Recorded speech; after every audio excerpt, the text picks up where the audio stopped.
Alright guys, in today's video I'm joined once again by Dr. Marcus de Brun. Dr. de Brun, how are you? I'm doing very well. Thanks for asking, Dave. And yourself? Not We've bad, had not some bad. strange times over the past And getting since we and getting last. stranger by the day, let me tell Very you. strange. So we are going to focus today on the outgoing government's response to the COVID crisis.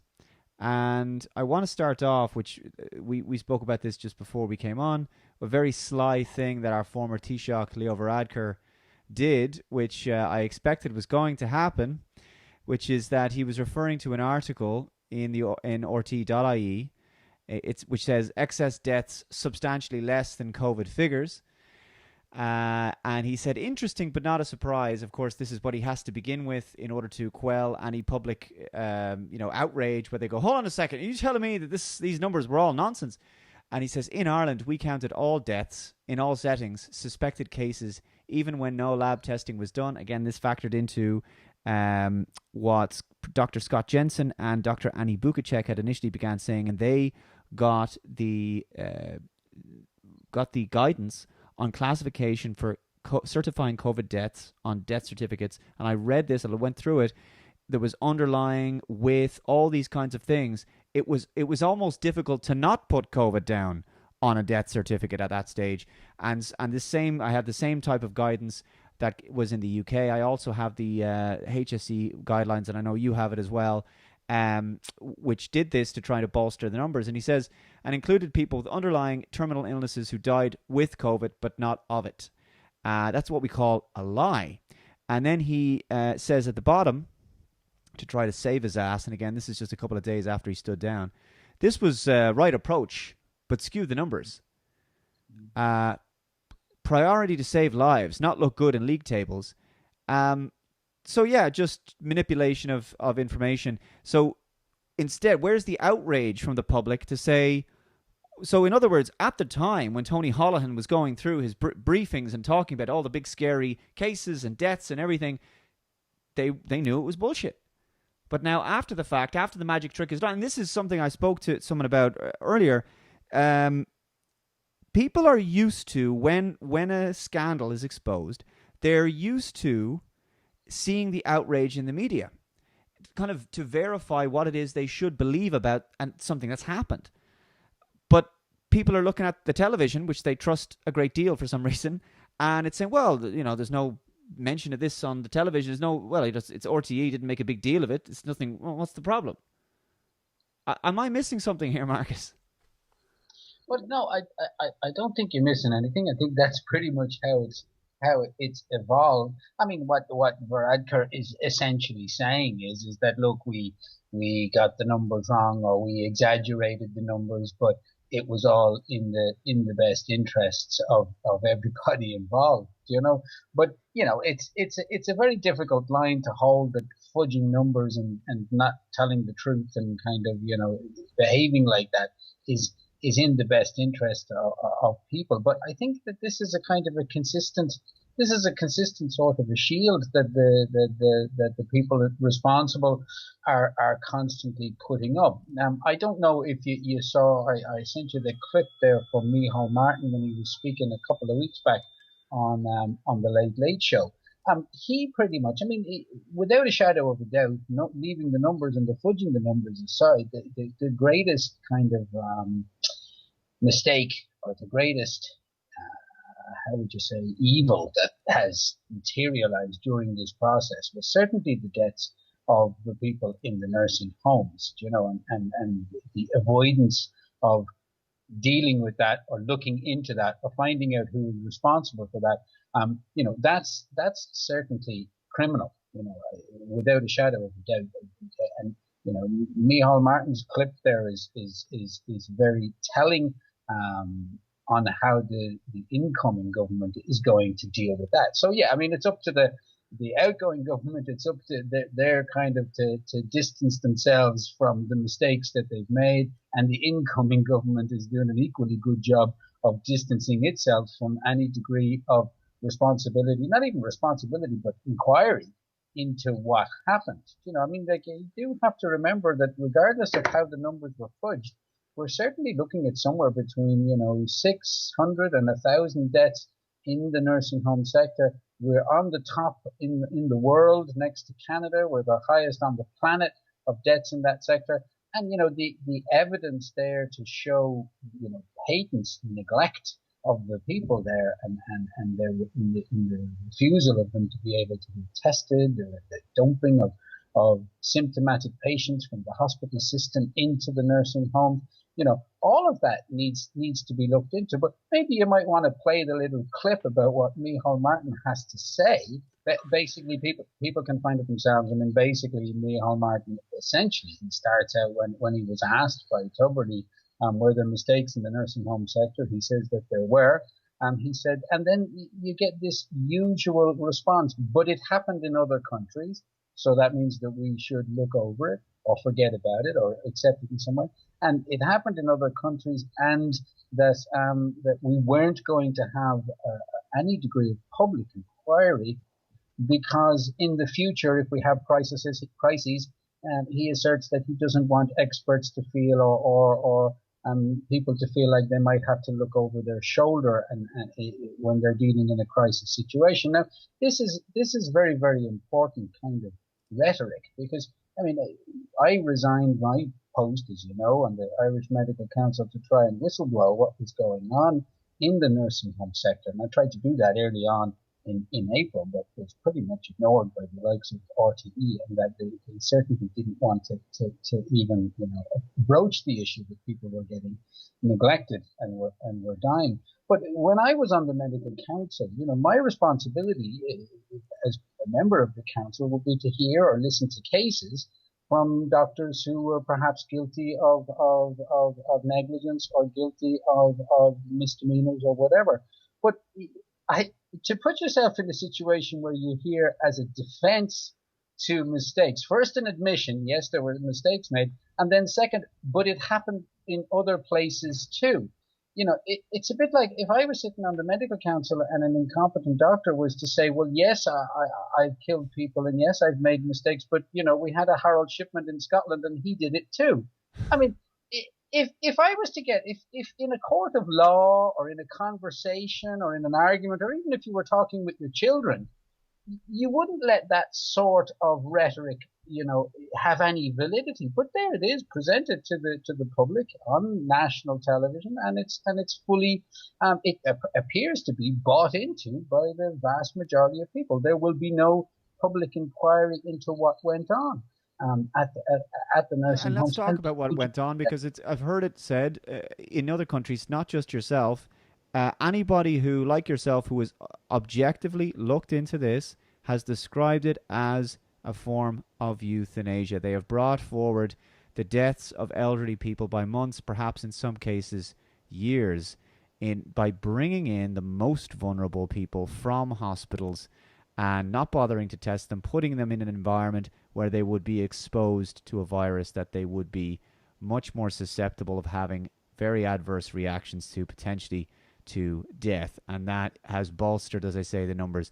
The vast... Just give us an indication there, Marcus, how many of the total number of deaths in our total here in Ireland of COVID deaths, how many of them were actually from nursing homes? Well, there's been various different estimates. The Irish Times came out in May and they did a study. They looked at the HSE figures and they came up with a number of 1,040 people have died. But with this admission from Varadkar, that the numbers were kind of fudged to some degree and that there's a little bit of inconsistency in the numbers.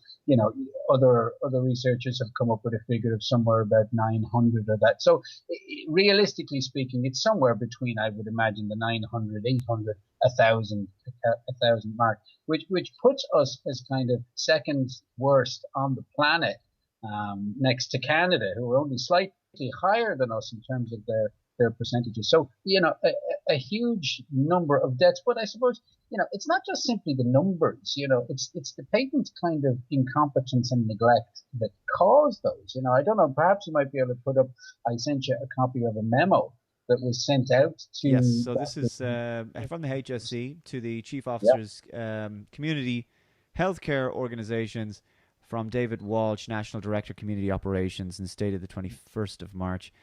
And he says, memo on testing by NAS at long-term facilities. Dear colleagues, please find attached revised guidance on testing by NAS specific to long-term facilities. In addition to this guidance, it should be noted in respect of residents of these facilities. And it says all testing needs a medical referral as highlighted. Appropriate use of... I've highlighted the relevant bit there. You might see it in purple. Yes, so it says, following confirmation of a COVID positive diagnosis within the unit centre, then it is assumed that all residents presented with symptoms are COVID positive. That presumably could mean cold, flu, anything. Multiple re-referrals to NAS for potential COVID cases should be avoided. So what that essentially means is the HSE adopt David Walsh is a member of NPET, the National Public Health Emergency Team. Now that guideline was issued to all doctors like myself who were looking after nursing home residents, and it was issued there on April. What was it? I think it's April. That's the 21st of March. Oh, sorry, 21st of March, and that stayed in place until April 19th. Now, if you remember back between around that period.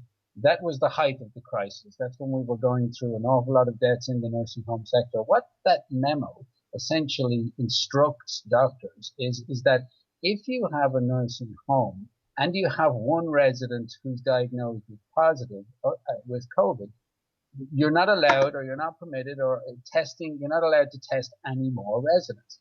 So for this, and that went on for a period of 3 weeks. So for a period of 3 weeks, during the height of the crisis, nursing home residents, I couldn't test them. If I had one positive, you couldn't test nursing home residents. And if I tried to, if you put the nursing home residents on the list, the HSE would simply boot them off. So we had this period of 3 weeks where you couldn't even provide testing for nursing home residents to be able to isolate them, to be able to inform their families, to be able to do DNRs, to be able to inform staff. We couldn't even get testing for nursing home residents. So bear in mind, I'm going back to my surgery whilst I'm going to the nursing home 3 times a week and doing my rounds and doing my stuff there.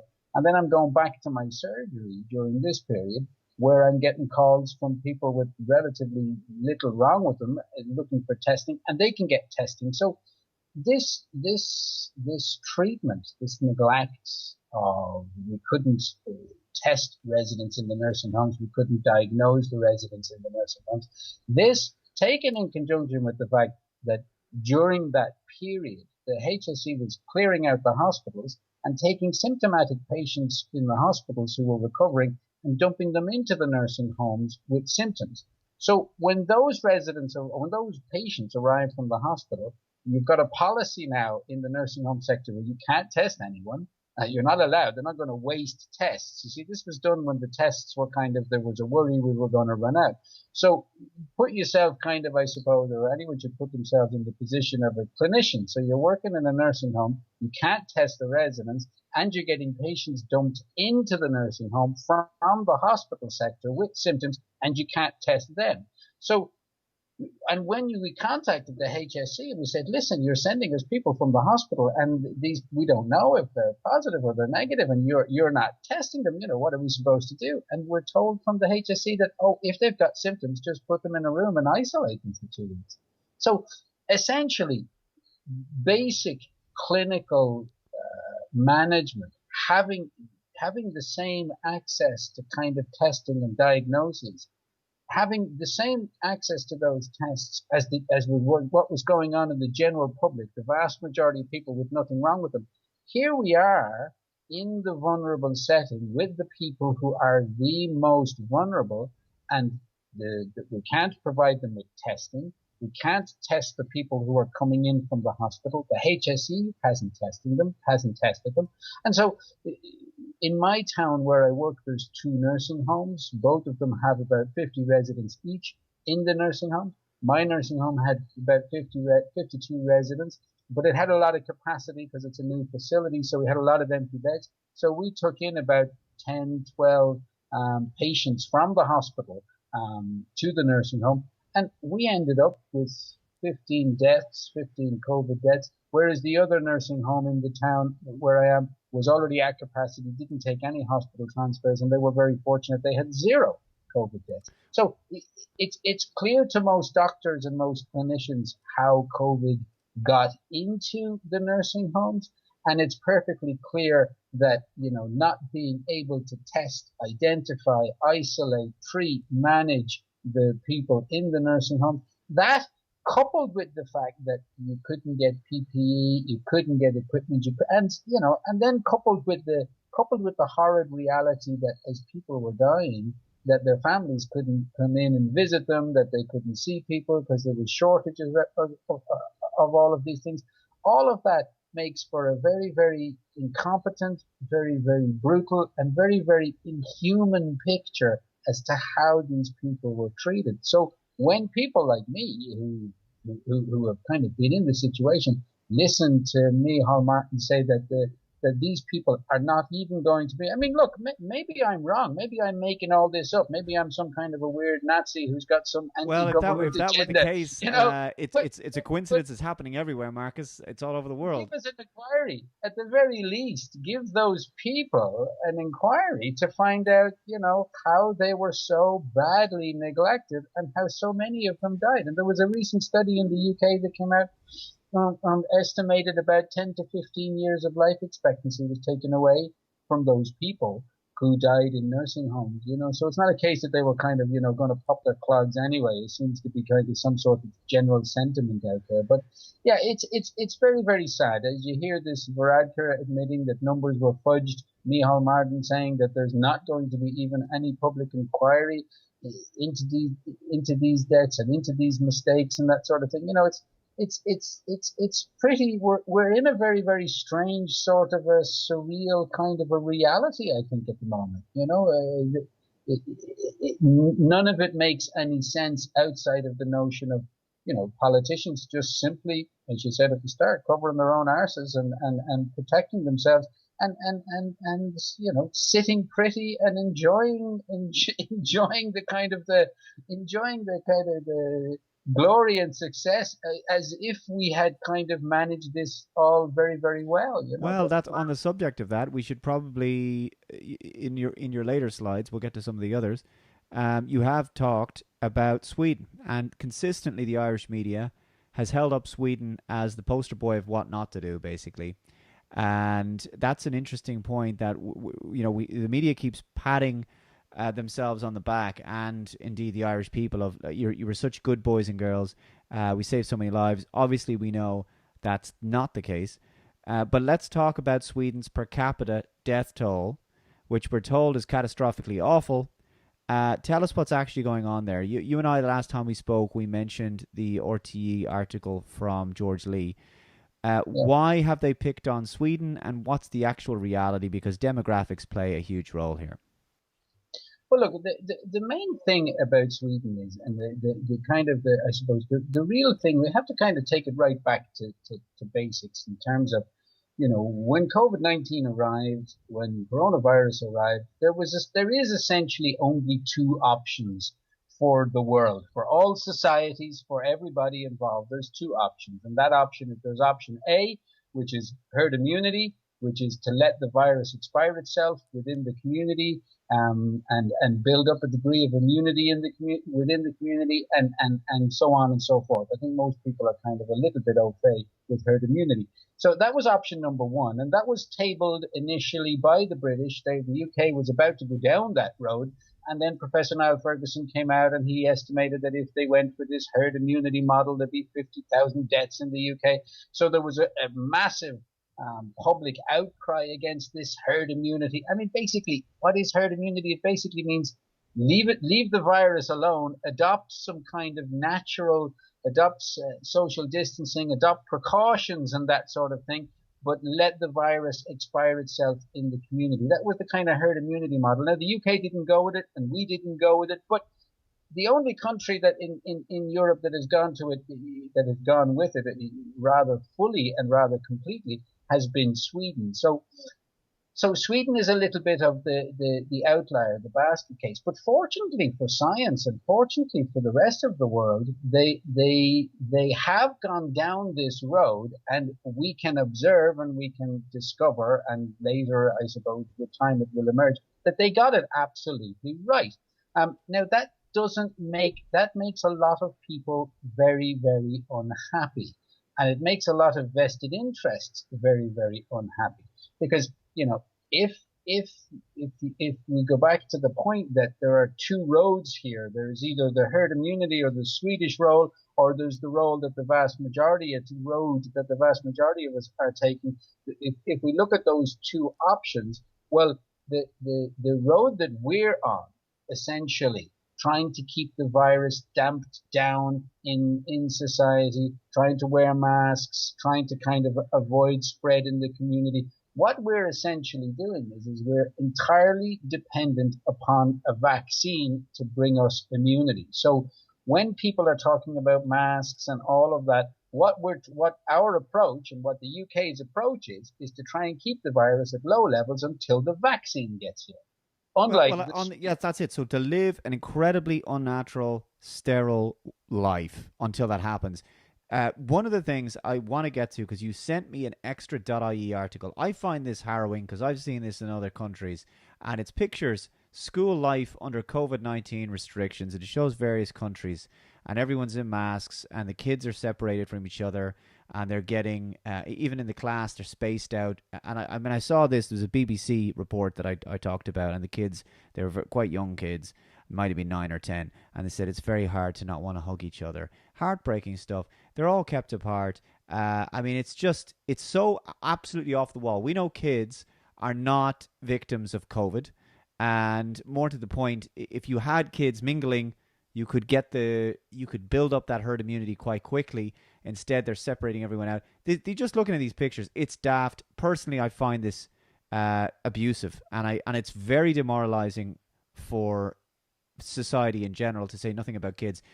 The formative years are very important. If kids have the heebie-jeebies about germs and contact with other human beings and other kids, this puts a fear into them. It gets instilled at a young age. I'd be worried about their ability to have normal relations in later life. Talk about the potential danger associated. We need to have a healthy degree of germs, bacteria in our bodies. Yeah. What happens when we completely cut ourselves off from this, when we sterilize everything, when we're constantly sanitizing hands and trying to live in bubble wrap? Yeah, well, look, I mean, I don't think that we have ever had a more divisive society in Ireland since the Civil War. I mean, we are creating, these government guidelines are creating a divisiveness in Irish society that's pretty horrible. You've got kind of neighbours looking out the window, seeing somebody putting their roof box on. Maybe they're going on their holidays, and the neighbours will say hi in the garden, but then the neighbours will go back in and they'll have dinner and they say, "Can you believe those assholes next door are going to Spain and they're going on their holidays?" And you've got people kind of saying, "Oh, so and so sitting down the back of the bus and they're not wearing a mask," and all of this. So society is kind of dividing itself into kind of people who are following the guidelines, people who think the guidelines are rubbish, and then people in the middle who kind of think the guidelines are rubbish but are just following them to make everybody happy. But this divisiveness, where kind of neighbor is watching neighbor, neighbor is criticizing neighbor, people are criticizing each other, and all of this sort of thing, this has only just started, because when schools go back, I mean, when the schools return, and I mean, I've been practicing medicine for 20 years, and every September, before the schools go back, moms get stressed, dads get stressed, there's uniforms to be bought, there's books to be bought. It's a high stress time. Now, we haven't even seen the tip of the iceberg. When you add in onto that stress to parents, that kids are going to have to be wearing visors and sitting a meter apart and can only go in 2 days or 3 days a week because there's only 12 kids in a classroom. The type of stress that's going to be put on families in our society, on moms and dads and kids themselves, as you rightly say, kids going around, having to kind of adopt these bizarre sorts of kind of distancing behaviors and wear masks and all of that. we haven't even seen the tip of the iceberg for the type of social problems. Never mind the kind of even the biological ones, but the social problems that are going to be a consequence of this divisiveness. People, can't have drink. This, I sent you another article there. There's kind of, the government has hired 500 inspectors to go around and inspect, how people are in the pubs Yes, drinking. so Like, this is Irish Times. Hundreds of inspectors to monitor pub restrictions. Now, it's not going to face criminal prosecutions, but it has said here where there are breaches, pubs may be inspected by the Health and Safety Authority or face difficulty in renewing their license, the Vintners Federation of Ireland has said, which is a big deal. There won't be criminal prosecutions, but the difficulty renewing your license unless basically, yeah, presumably, you conform to COVID-19, social distancing rules. Now, let me just talk to you a little bit about it because I need to remind people of what we're dealing with here. You go into this pub. This doesn't sound like a fun pub to go to, but pubs in Ireland are renowned for being great crack, right? Great fun, the centre of the community. And yet, when they reopen, they're expected to have 1 meter social distancing. There's going to be basically in the UK they have pub safe monitors. You can't go up to the bar. You have to buy a hot meal that is at least €9 for whatever reason that is. And there's going to be this is the funniest part 105-minute duration that you can stay in the pub for. I don't know why it's 105 minutes. I don't know why yeah, that's that. I don't know why it's yeah, not 104 or 106. yeah. But apparently what happens, and this is a smart virus, Marcus. I don't know whether you know this, but what happens is, can you imagine like people just finishing their drink and they're like, it's 104 minutes and 30 seconds. Hold on. We got to get out of here Right. before the And they're COVID going to run. gets They're us. going to run out the door to Yeah, finish their pint. yeah, And then someone else comes in, you see, to take your yeah, place. yeah. And the virus resets back to zero. Because at 105 minutes, the virus goes postal and kills you. But apparently, it just goes back to zero then when someone else comes in. I mean, can you. And this is the scary thing in all of this has not been these measures, has not been the response of the government. It's been the compliance of the people. People are taking this shit seriously. I mean, Yeah, but you have to be aware of what you and I are doing. In many respects, when we laugh, and we should be entitled to laugh at how stupid, the majority of these restrictions are. When we laugh at this, we're essentially dividing society into, because there are sensible people, intelligent people, people with the best will in the world, good people, kind people, who are going to be trying to follow the guidelines and do the best that they can for society and listen to the government. So, these kind of restrictions are very, very divisive in our society, because you and I are going to laugh, and we're laughing at the restrictions, but we perhaps may not be able to help ourselves from laughing at some of the people who will follow those restrictions. And in that respect, where we should be united as a society in dealing with this disaster, this social disaster, because now it's not a viral disaster, it's a social disaster. The government is fostering these ridiculous guidelines, and it's fostering a very strong sense of divisiveness in our society. And this might appear funny now, but the biggest influence upon the dampening down of COVID-19 in the community is not the lockdown and not the government. It's the influence of the environment, of the natural world. So the lengthening of days and prolonged daylight and exposure to UV light results in a significant decrease in spread. The Homeland Security Department in the US, they did the significant, huge amount of research on this, and they showed around the time, or at the same time, when Trump was accused of making that boo-boo about getting bleach inside you, that that was, he made those comments following a presentation, a hugely important presentation by the Department of Homeland Security, which showed that the half-life of the virus is reduced by 40 times. Now, half-life basically means the time it takes for half of the virus to be destroyed in the environment, so by UV light. So when you have sunshine around and sunlight, the virus half-life, it's reduced by a factor of 40. It is a huge influence in the environment. But the point that I'm essentially making is as we drift from summer into the autumn, you're going to see, if we're not seeing already, and I think we are beginning to see already, spikes of COVID because of this lockdown policy. But when you see those spikes, then the laughter that you and I are having about the ridiculous, nonsensical, irrational, non-scientific guidelines, the laughter that you and I are having, then other people will be very, very offended by that laughing, because they'll feel that people like you and I, who didn't buy into the 109 minutes in a pub and €9 for a pint and weren't wearing a mask when we were driving our car, that we'll actually become the cause of the spikes and the rise and everything else. Yes, So this is what James society Corbett is has said gradually before. Yeah. drifting. Yeah, Yeah, it is. society He's described very, this very before gradually. Yeah. as being basically the alternative media and people like ourselves will be given enough rope to hang ourselves, because they will manufacture a spike Yes. by dint of weakening our immune systems, and by consequence, this waiting for the vaccine, by not permitting Mother Nature to do her own business and for our immune systems to just function normally, that Yes. we've done this.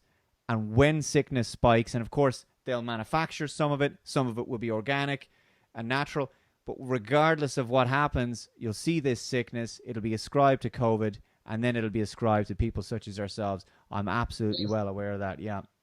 Yeah, yeah. So there's dangerous, difficult times coming, and as I said, I think it's very unfortunate that people are missing out, that the real virus now that's kind of spreading in communities is the seeds of this division, the seeds of this, holier than thou for wearing a mask, and dangerous, nasty person who doesn't wear a mask and all of that. But we have to try and keep track and not lose sight of the fact that, the people who aren't wearing masks and the people who aren't buying into this sort of a ridiculous narrative, they're not outliers and lunatics. Like, for example, I mean, the Sweden case is the perfect example. There's a whole country that isn't buying in to this narrative. So we are very, very lucky that at least we have the Swedish model, which confirms beyond a shadow of a doubt that the lockdown, the process, the figures, the numbers,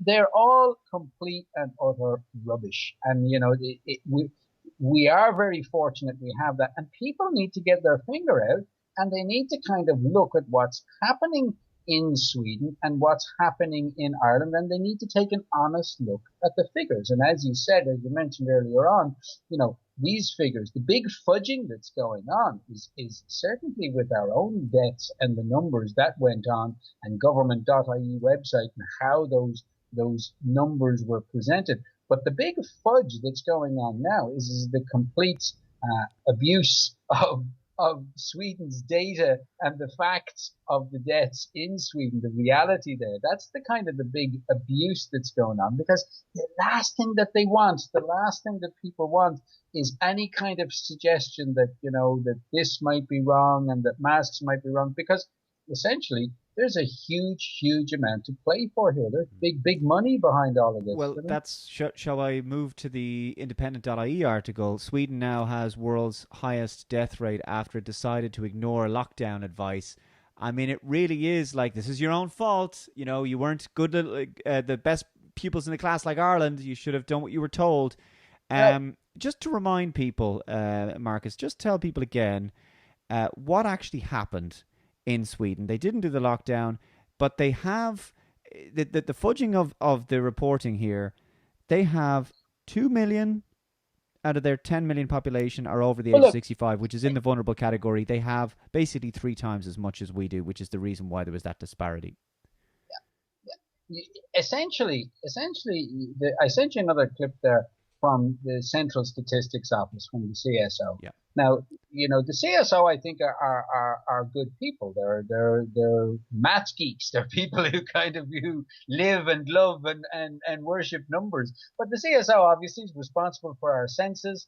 They provide reliable data, and they have done so from the history of the state. So I have absolutely no reason to doubt what the CSO, or the Central Statistic Office, published. Now, I sent you a little clip there. Was the CSO looked at the COVID deaths, but they didn't look at what was true and what was false death and what was falsely reported. They looked at the age profile for all COVID deaths in Ireland. And it's on. If anybody wants to Google, get on CSO, and you'll see their all their data is there. In May, it's there right there in black and white. They calculated that the 92% of COVID deaths were over the age of 65 years old. So we've got a disease, and 92% of the deaths are over 65. So essentially, the cohort of people in a given society that die from COVID-19 are over 65 years of age. So that's a CSO statistic. That's not something Brun is making up. That's not something weird and wacky. That's a fact. Well, let me read that. Let me read that. So it also says in almost 88% of deaths, there was an underlying condition.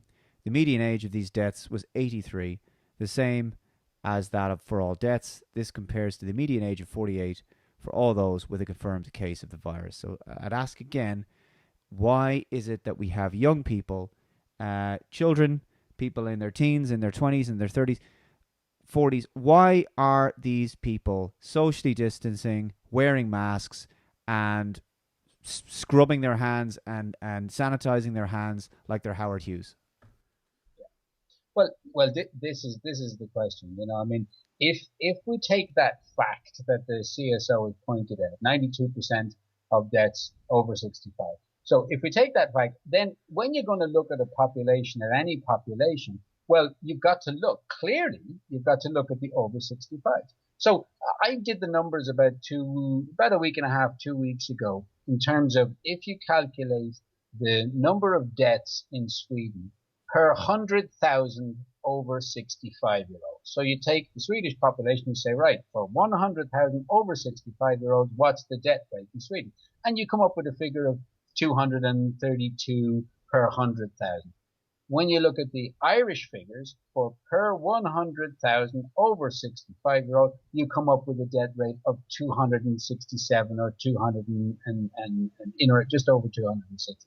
So if we look at where the 92% of the deaths are, and that's where the deaths essentially are, then Sweden has got significantly less deaths than the Irish do, than the English do, so this kind of notion, when you do a per capita and you say per million or per 100,000 of the whole population, well, you're skewing the data there, because you're including in that bunch people who don't get the disease, healthy people, young people, you're including all of those. You've got to look, when you're looking at statistics, or when you're looking at death numbers in Sweden or Ireland or England, you have to look at what the CSO tells us at the 92%. So you've got to look at over 65. And when you look at the over 65 population, you see that Sweden is doing far better than us. So, there is afoot a kind of I don't want to say conspiracy, but there certainly is a real bias against Sweden. And what's consistently used to affirm that bias is when they go for this deaths per million. Because remember, I mean, Sweden has doubled the Irish population. They've got 10 million people. Ireland's got 5 million people. But Sweden has got 2 million over 65-year-olds. Ireland's got 650,000 over 65-year-olds. So while Sweden might have double the Irish population, they have 3 times the at-risk population. They have 3 times the number of over 65-year-olds. So if any statistician, any physician, any doctor, or any person with any common sense wants to look at death rates in countries, you've got to look at the population of over 65-year-olds. Because unless the CSO are telling lies, and unless everything that we've known about COVID and everything is all bullshit, but it's a fact, over 92% are over 65 years of age. But, that reality, that honest look at the figures is not going on, and there's a specific reason it's not going on, because if Sweden looks good in this, then the need for a vaccine, the urgency for a vaccine, all of that becomes damaged. That argument becomes very, very strongly damaged, you know? So, you know, there's serious vested interests here in what's going Well, on. let's. I want to talk about some of the reporting. For example, there's an article here, News Talk, and it's about Professor Luke O'Neill has called for masks to be made mandatory. It says a leading immunologist is calling for masks to be made mandatory in public. And I certainly won't be wearing one, but that's that. And if they want to prosecute me for that, they're welcome to give that a go. I'm going to stand my ground no matter what. I will not take the mark of the beast either. But tell me about this. So independent.ie has an article as well. Let's face facts. Wearing a mask is right thing to do. This is what Professor Luke O'Neill says. He's an immunologist. And also I have another, I have a tweet here from him. And this is, he says, vaccine update, big news, first vaccine approved for limited use in humans. Chinese army only. Companies called CanSino Bio, similar technology to Oxford vaccine, one to watch closely. Why? Also, I should point out that Luke O'Neill has been offered to debate Professor Dolores Cahill. Crickets on that one, Marcus. Why is he saying these things? I'm just curious. Surely he can interrogate the data in the way that you have and reach the same conclusions. Oh yeah, well look, you know, Professor O'Neill is pretty much, I suppose he's the golden boy of Irish media. I don't mean that in a disparaging sort of a way to Professor O'Neill. He used to be. I studied microbiology at Trinity before I studied medicine, and I remember Professor O'Neill giving a couple of lectures way back quite some time ago. So you know, I don't have a tremendous amount of disrespect for Professor O'Neill, but he certainly is the poster boy for the mask wearing kind of argument, you know, and he's been on Pat Kenny, he's been on Claire Byrne, he's, you know, all over the Irish kind of mainstream media in promoting mask wearing, you know. And there's 2 points that have to be kind of pointed out there, you know. I mean, first of all, you know, people have to realize that, you know, the where the kind of end game, like Sweden does not insist or does not ask or does not advise people to wear masks. And the reason there's good reason for that, but essentially because, as we said, they're going down the road of developing natural immunity in their population. So they're not asking people to wear masks. When we ask people to wear masks in our society, what we're trying to do is dampen down the virus until the vaccine comes, because the Swedes are going for a natural where, you know, 60, 70, 80% of the population will be naturally immune because they'll have been exposed, they'll have cleared the virus. Healthy young people, it doesn't do any harm to them. So the Swedes are going down the natural immunity. The road that we're going down is to try and dampen down for nobody to get the virus, everyone to wear a mask and nobody to try and get it. That's the ideal, the impossible ideal. But whilst we're doing that, when everyone wears a mask, we're not going to be able to get rid of the virus from society. Professor O'Neill would agree with that. Any scientist would agree with that. We're dampening it down. That's the rhetoric. But dampening it down for what? What's the end game to the mask? There's only one end game to the mask. The end game to the mask is a vaccine. That's where the mask brings you. That's the end point of the mask. That's the get out of jail card of the mask. That's where the mask is bringing us. So it's very, very important for people to realize that when a professor comes on the national media and is encouraging people to wear masks, what he's actually encouraging people to do is to wait until the vaccine gets here.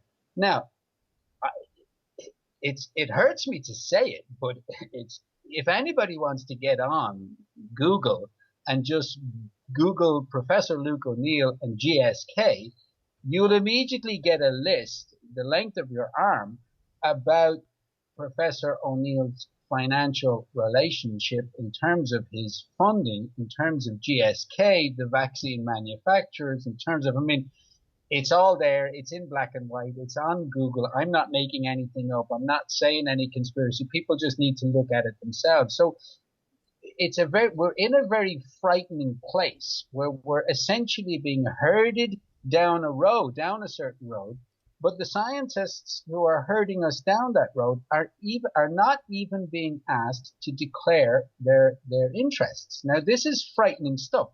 Because I mean, I've worked on research before, and I've worked on a couple of research papers during my career. I'm not a researcher, but during my career, I've had the opportunity to work on a couple of research papers. But the rules of the game are with research papers and with scientists that if you publish a research paper, you have to, on that paper, you have to declare who's funded that research, who's funding those conclusions. And that's for obvious reasons, just to make sure that people are aware that, hey, this is a research paper that tells you cigarettes are good for you, and then you look at the bottom, well, who's paid for it? Oh, okay, you can join the dots. Well, the issue here, as I said, the important issue here is that Professor O'Neill may well and is perfectly entitled to promote mask wearing, but as I said, the end game to mask wearing is a vaccine. And if Professor O'Neill is deeply embedded in the vaccine manufacturer, he's the co-founder of a company called Citrix, and there are six individuals. If you get onto SITRYX, if you just punch that into your Google thing, and you bring it to their website, and you'll see who the founders are, and you'll see who funds them, and the type of funding, and the research that they're involved in, and the research that they do is completely tied in with GSK and vaccine manufacturer and all of that. So I mean, as I say, I'm not saying that Professor O'Neill is a bad guy in any way, and I don't want to be disrespectful to him, but I think it's very important that his interests are declared at the outset of some of this mask rhetoric that's going on. And crucially, it's important for people to realize that this business of wearing masks, there is only one out of that.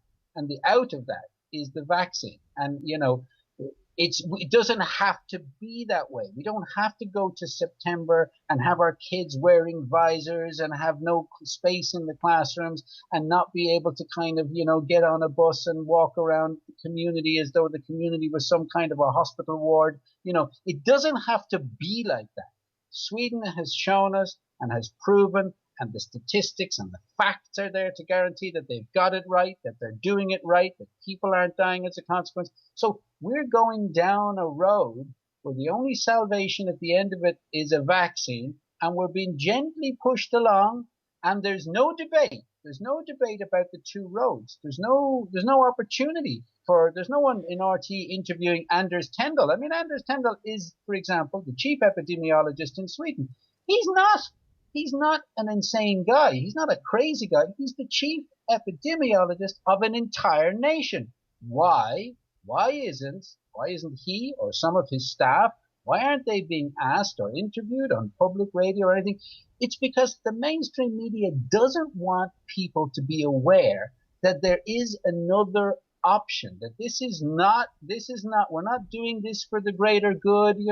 A cynic might suggest we're doing all of this, for vaccine companies and for vaccine manufacturer. And, sometimes I scratch my head and I start to wonder, is that what this is all about? But then you get labeled as a wacky conspiracy theorist. But, there are two options, as I said at the start, and we're just going down one road, and we're going down it with blindfolded and blinkered, and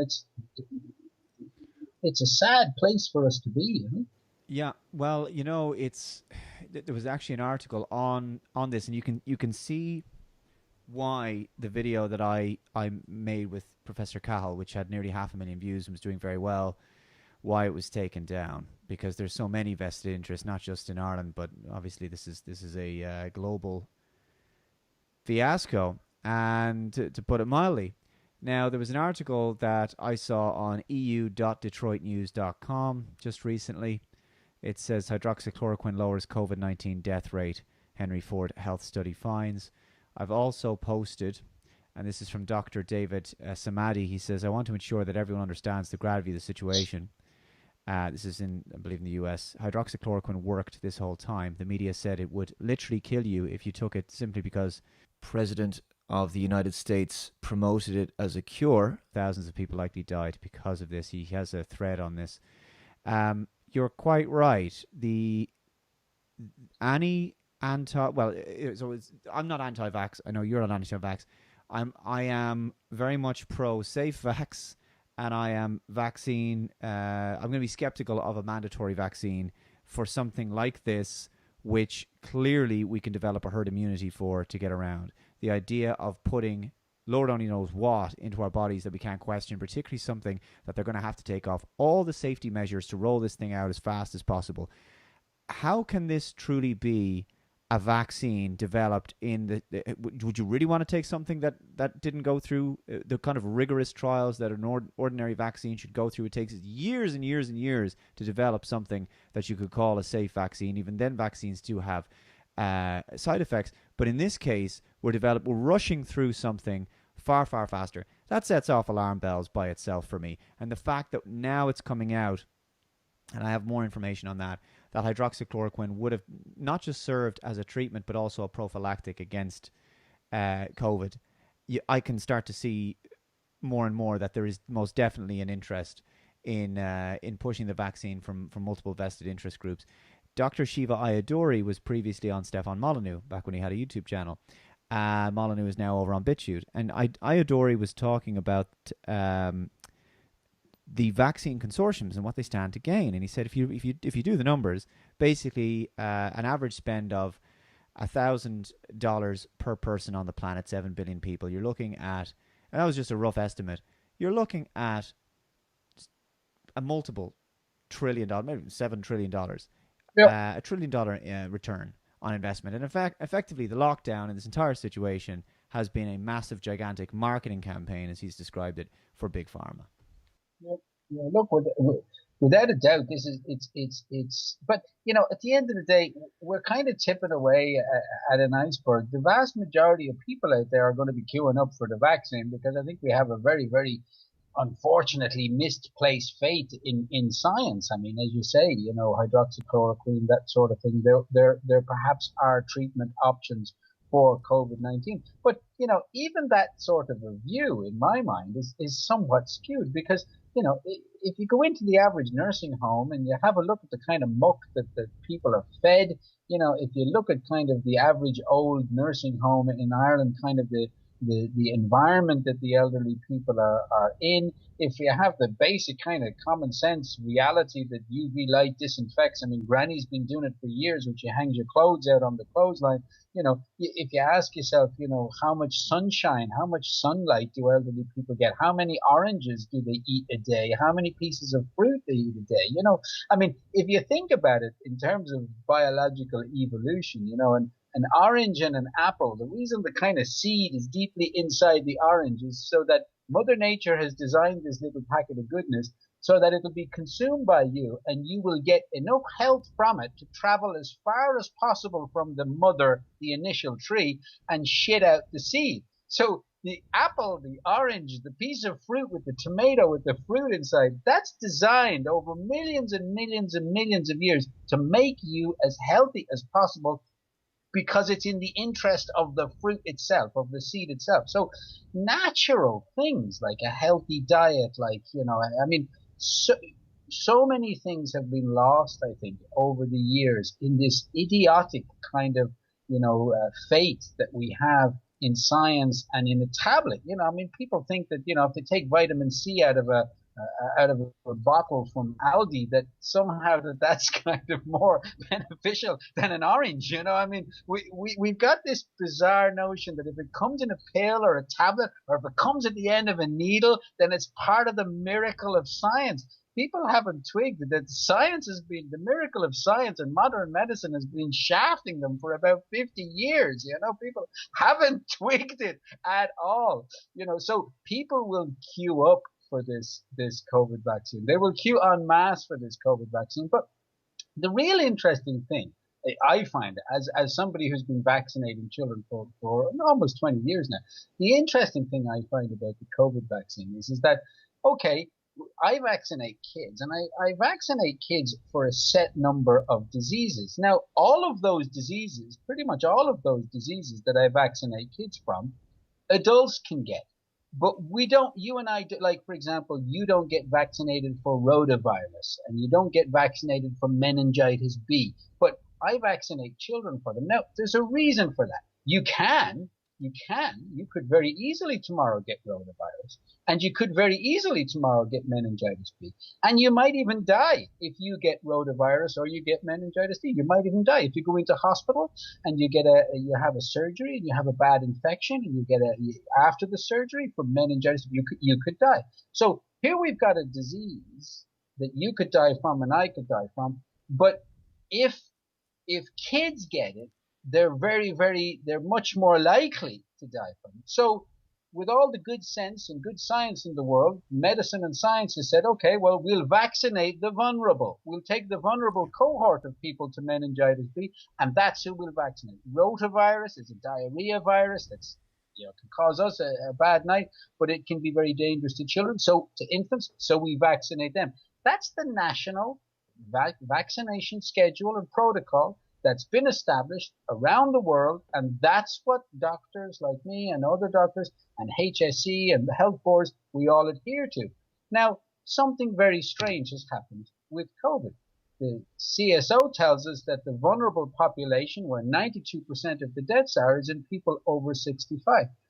But we're creating a society now where we want everybody to stay immune or to stay unexposed to the virus, and then we're going to vaccinate the entire population with the vaccine when none of that's taking basic science and vaccination and the science of vaccination and the science of population health and public health, and it's turning it entirely upside down. Well, it's doing that, and it's also turning it upside down in the sense that it's throwing common sense and logic out the window. Because as we've spoken before, if you say you want to get the vaccine and I don't want to get the vaccine, well, it shouldn't bother you once you're vaccinated that I didn't get vaccinated. So why does everybody have to get it?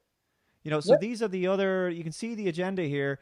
They are talking a lot. I'm seeing this time and time again about solidarity. This was the big pledging session that the world leaders did with the EU. We had Varadkar and all the other world leaders, and right in the middle, Melinda Gates was on it. And they raised several billion for the likes of Gavi, the Vaccine Alliance, and other such as CEPI and the World Health Organization. And this was done several weeks ago, and I covered this. It was a 2-hour long pledging session to find the vaccine, and they said we will leave no one behind. And they talked about we all have in the interests of solidarity, which is basically means everybody has to agree with the same plan. Effectively, there won't be any dissent, and to leave no one behind, and to make sure that everybody has access to it. In other words, it's going to be mandatory. And I suspect, Marcus, that it will be mandatory in the sense that although I could be wrong if things get really dicey in the future, but what I suspect is it's not going to be that someone's going to knock at your door and hold you down to jab a needle in your arm. It'll just be a case of, just like with the masks, sorry, you can't come in here because we need proof of vaccine.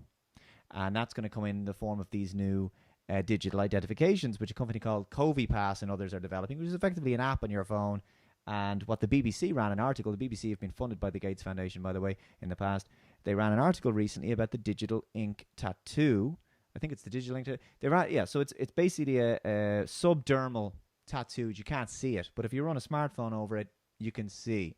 And it verifies your vaccine information, presumably in your hand or something like that.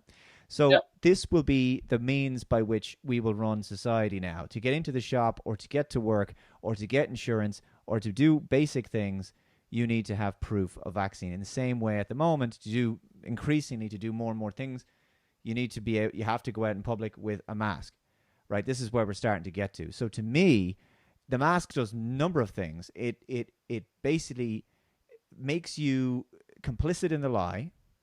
It demoralizes you, it dehumanizes you, it does all these things. It defeats you as a person, it robs your identity, it makes you anonymous in the crowd. It's an awful thing. I think it's a symbol of enslavement, to be quite honest. But the other thing it does is because it's mandatory, it means that you don't really have bodily sovereignty because someone else is telling you have to put this on your person. Yeah.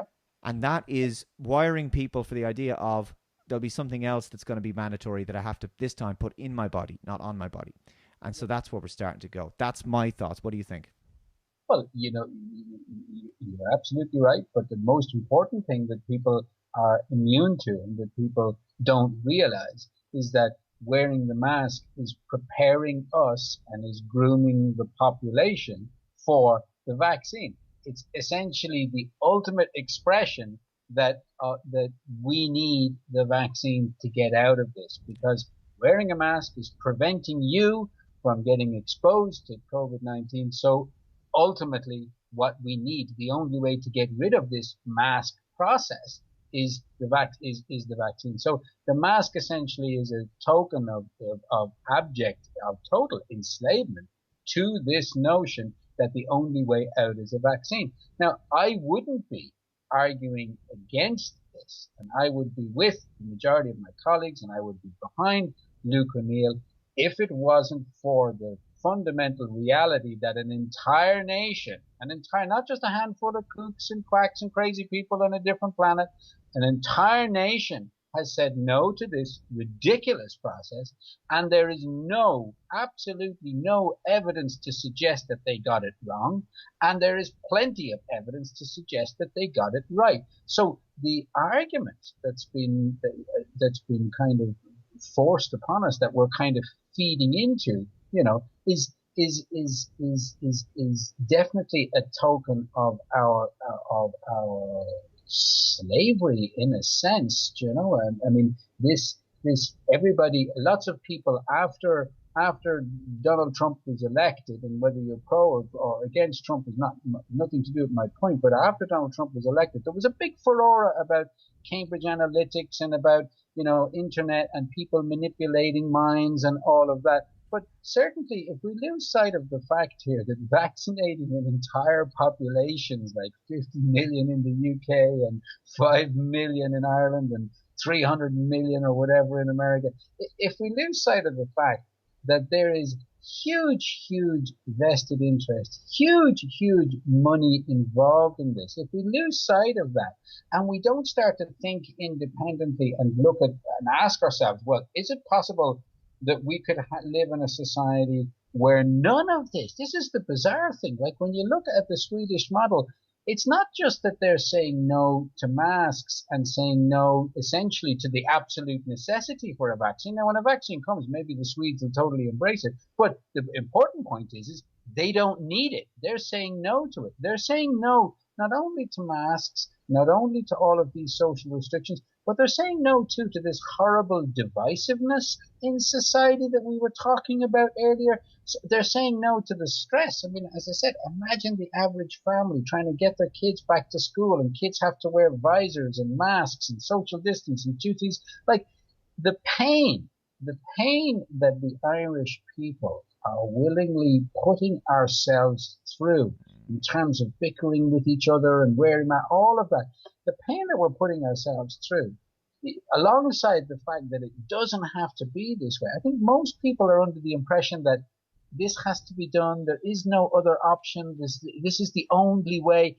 That's probably the most destructive piece of information that people have kind of implanted. I mean, forget about tattoos under the skin. People have kind of planted an idea in their brain that it has to be this way, and that people like you and I and anybody who object to it, that we're kind of trying to kill off the whole population or anything. I mean, stop that. People need to stop that bullshit, and they need to have a look at the facts, have a look at what's going on in Sweden. There is another way. Well, let me ask you this. You administer vaccines to children. Well, what if somebody comes to you after the vaccine is developed in a few months, and they come into your clinic and they go, Marcus, I want the vaccine. Or it's put out in HSE guidance or whatever it might be, whatever form it'll come, and they'll say, Marcus, the vaccine's mandatory, so we're sending people to you who can't do basic things, can't go to work, can't do all the things that you can't do, just like with the mask, until these people are vaccinated. So you have to vaccinate them. What will you do? Well, I mean, I've resigned from the medical council because of how the elderly people were treated. I find it very difficult to kind of live in a society, where people have been so brainwashed and where people are en masse following a narrative such a destructive, socially destructive narrative. I feel I'm living in a country now that's psychologically kind of either falling to pieces, or either it's exposing something perhaps that was maybe always there. Maybe we've always been this stupid. I don't know, But I mean, we have a history of rebellion and independence, and we have founding fathers. So I can't get my head around kind of what's going on. But at the moment, in terms of our just brainwashing that's happening to people, but if it came to that, and if I had to vaccinate people who I know don't need a vaccine, and I know the vaccine has been rushed, and I know it's part of a particular financial agenda, I would really have to question whether I could continue even to practice medicine. I mean, I've worked in New Zealand, I've worked abroad, I can go to different countries, or I could change my career. I finished a diploma recently in philosophy, so I could go into teaching or something different. But I think it might be time at that stage to get out. I think elderly people have been neglected and continue to be neglected by our society. Ageism is part of the fabric, the deeper fabric of what's going on. Popping a pill instead of eating an orange is part of the deeper psychology. Like, our minds as a society have been fucked with so much. And I think our thinking, when it comes to kind of basic humanitarianism, basic evaluation of facts, this kind of herd mentality, all of these things, they can be very, very oppressive for people like myself, and perhaps yourself, and perhaps a few other people who can kind of evaluate things independently. So that's the long answer. I suppose the short answer is I would certainly have no problem in vaccinating elderly people in a nursing home setting who perhaps, if there's evidence to suggest that they're at risk, and there certainly does seem to be evidence to suggest that, I would have no problem vaccinating the vulnerable at-risk group, as I do at the moment with children. But if this is turned on its head, and healthy young people are coming to me that I clearly know don't need a vaccine, and they're taking risks with their own health, and I'm supposed to be part of all of that, I think I'd have to ask, is it time to get out now myself, and time to resign and get out, do something different? Perhaps, get my wife, send my wife out, send her to work. well, it's this is an interesting thing you've touched on, which is the treatment of the elderly. And so we are moving now increasingly. I've seen media, not just in Ireland but elsewhere, asking the question about euthanasia and whether we should be considering this. This is This has been, before this started, that was kind of on the agenda, and I guess it's kind of get pushed by the wayside because of this. But that's where things were sort of moving. The idea that when you just sort of reach a certain age, it shifts from, instead of a difficult, extremely painful and debilitating illness, just diminishing a person's quality of life to the point where life is intolerable. That's a completely different case for, let's say, for example, the case that I wouldn't really call this, I wouldn't call this euthanasia, but if someone has cancer and they are spending their final days, literally their last few days, in a hospital bed in incredible pain, and perhaps they're in a coma at this point, who knows, that you would deliver painkillers to them and so forth in order to reduce their suffering. That's a different thing. The idea of taking the elderly out just because they're a financial burden on society, this is where I kind of feel that we're going, because there's so many people in care. And from the point of view of actually running that care and the cost to the taxpayer and to the state, this kind of thing of, wouldn't it be better off if those people were sort of pushed to the side and we kind of balanced whether we saved a person based on their economic value to society? If we're breaking people down to this economic argument, and this is kind of ironic actually, because in the beginning when this was happening, I remember hearing reports of this across Europe, that they were sort of determining who should be ventilated. And it was a whole other conversation that's come up about ventilation recently, but but at the time it was who should be given ventilation to, a younger person who has symptoms or an elderly person. And well, this person has already lived their life, and so therefore whatever.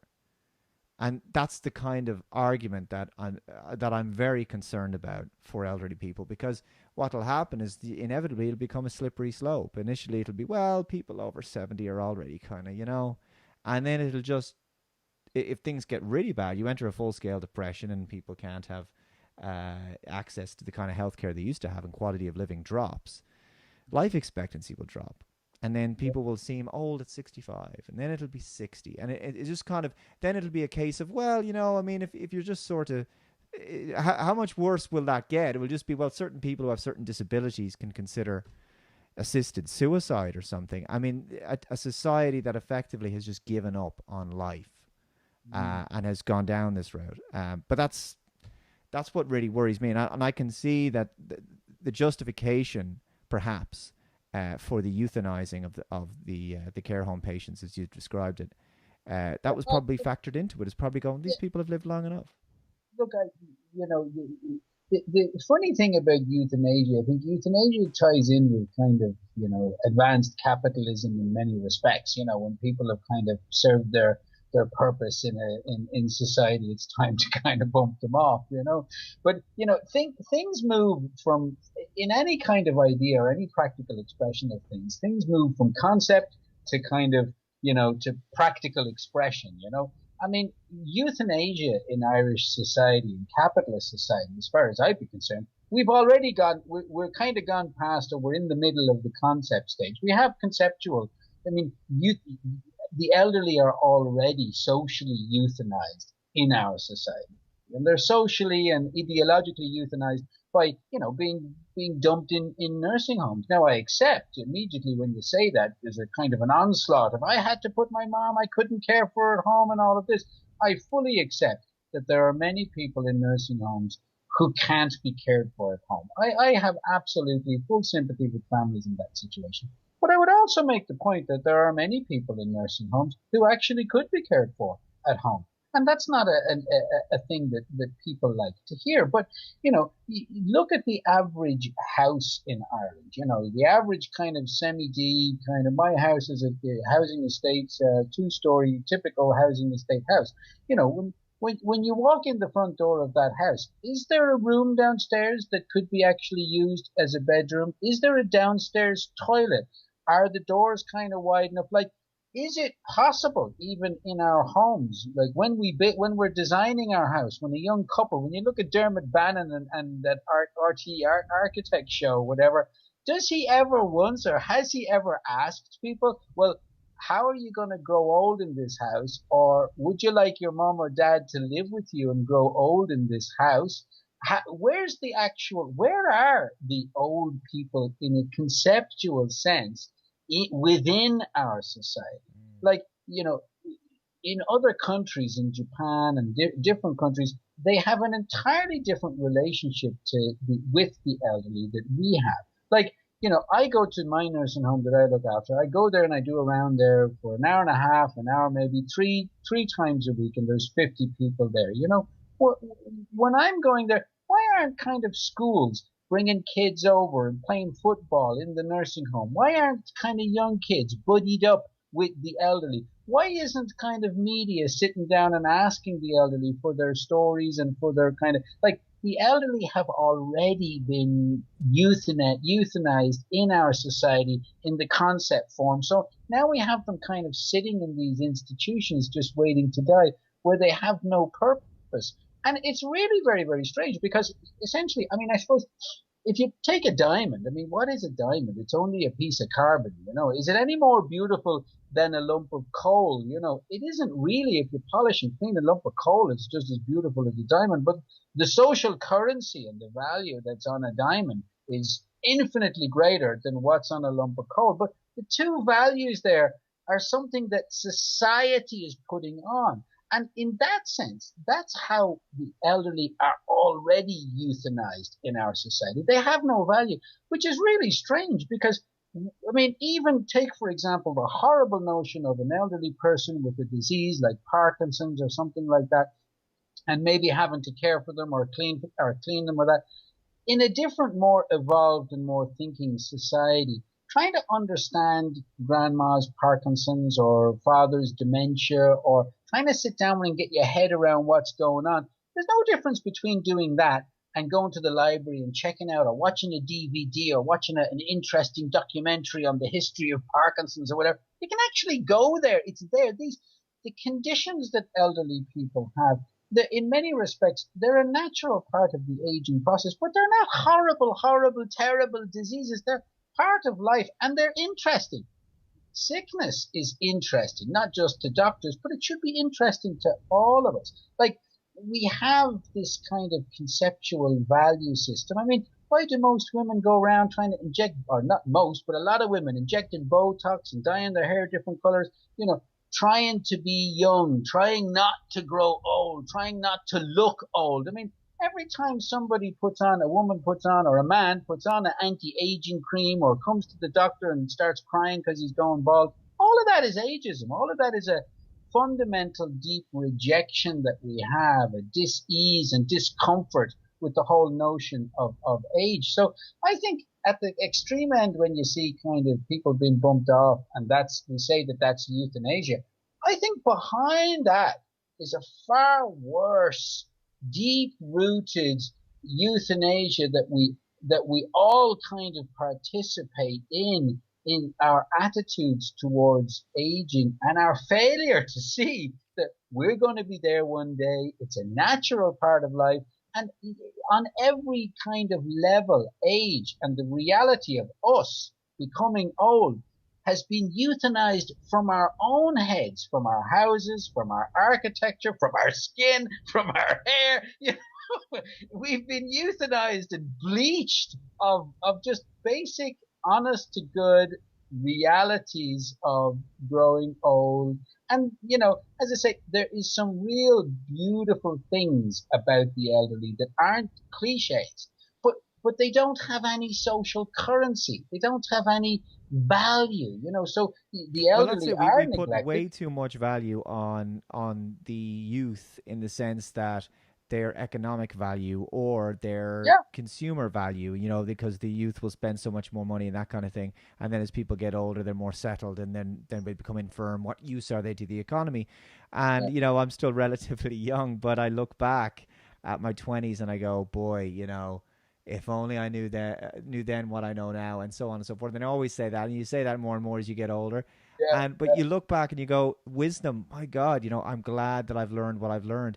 We don't put much emphasis at all on the wisdom and the value of the life experience that the older people can impart to us. We don't look to our elders. I mean, these are the people. This is the reason I think the voting age should be increased to 25 or 30 or something.